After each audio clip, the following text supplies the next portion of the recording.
Chapter 19. And it was told Joab, Behold, the king weepeth and mourneth for Absalom. And the victory that day was turned into mourning unto all the people, for the people heard say that day, how the king was grieved for his son. And the people gat them by stealth that day into the city, as people being ashamed steal away when they flee in battle. But the king covered his face, and the king cried with a loud voice, O my son Absalom, O Absalom, my son, my son. And Joab came into the house to the king, and said, Thou hast shamed this day the faces of all thy servants, which this day have saved thy life, and the lives of thy sons, and of thy daughters, and the lives of thy wives, and the lives of thy concubines, in that thou lovest thine enemies, and hatest thy friends. For thou hast declared this day that thou regardest neither princes nor servants.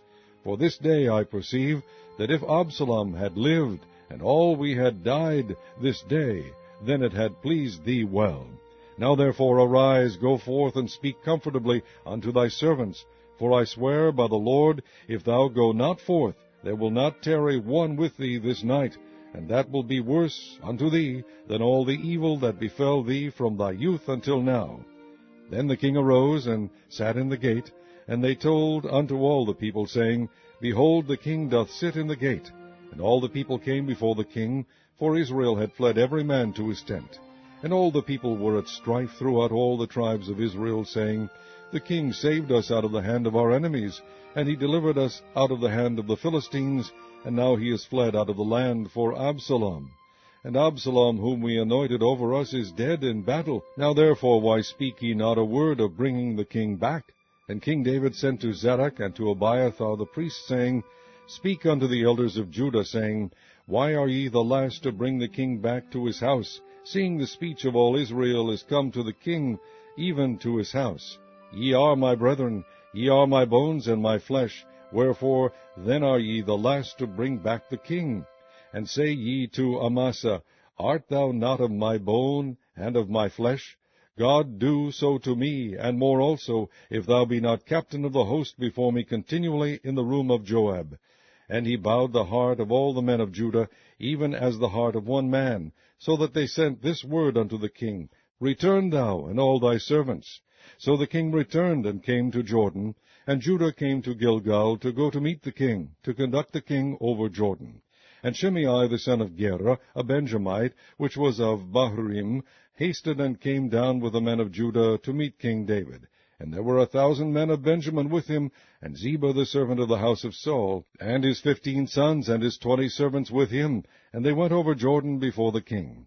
And there went over a ferry boat to carry over the king's household, and to do what he thought good. And Shimei the son of Gera fell down before the king, as he was come over Jordan, and said unto the king, Let not my lord impute iniquity unto me, neither do thou remember that which thy servant did perversely the day that my lord the king went out of Jerusalem, that the king should take it to his heart. For thy servant doth know that I have sinned. Therefore, behold, I am come the first this day of all the house of Joseph to go down to meet my lord the king. But Abishai the son of Zeruiah answered and said, Shall not Shimei be put to death for this, because he cursed the Lord's anointed? And David said, What have I to do with you, ye sons of Zeruiah, that ye should this day be adversaries unto me? Shall there any man be put to death this day in Israel? For do not I know that I am this day king over Israel? Therefore the king said unto Shimei, Thou shalt not die. And the king sware unto him. And Mephibosheth the son of Saul came down to meet the king, and had neither dressed his feet, nor trimmed his beard, nor washed his clothes, from the day the king departed until the day he came again in peace. And it came to pass, when he was come to Jerusalem to meet the king, that the king said unto him, Wherefore wentest not thou with me, Mephibosheth? And he answered, My lord, O king, my servant deceived me. For thy servant said, I will saddle me an ass, that I may ride thereon, and go to the king, because thy servant is lame. And he has slandered thy servant unto my lord the king. But my lord the king is as an angel of God. Do therefore what is good in thine eyes. For all of my father's house were but dead men before my lord the king, yet didst thou set thy servant among them, that did eat at thine own table. What right therefore have I yet to cry any more unto the king? And the king said unto him, Why speakest thou any more of thy matters? I have said, Thou and Ziba divide the land. And Mephibosheth said unto the king, Yea, let him take all, forasmuch as my lord the king is come again in peace unto his own house. And Barzillai the Gileadite came down from Regulim, and went over Jordan with the king to conduct him over Jordan. Now Barzillai was a very aged man, even 80 years old, and he had provided the king of sustenance while he lay at Mahanaim, for he was a very great man. And the king said unto Barzillai, Come thou over with me, and I will feed thee with me in Jerusalem. And Barzillai said unto the king, How long have I to live, that I should go up with the king unto Jerusalem? I am this day 80 years old, and can I discern between good and evil? Can thy servant taste what I eat or what I drink? Can I hear any more the voice of singing men and singing women? Wherefore then should thy servant be yet a burden unto my lord the king? Thy servant will go a little way over Jordan with the king, and why should the king recompense it me with such a reward? Let thy servant, I pray thee, turn back again, that I may die in mine own city, and be buried by the grave of my father and of my mother. But behold thy servant Chimham, let him go over with my lord the king, and do to him what shall seem good unto thee. And the king answered, Chimham shall go over with me, and I will do to him that which shall seem good unto thee, and whatsoever thou shalt require of me, that will I do for thee.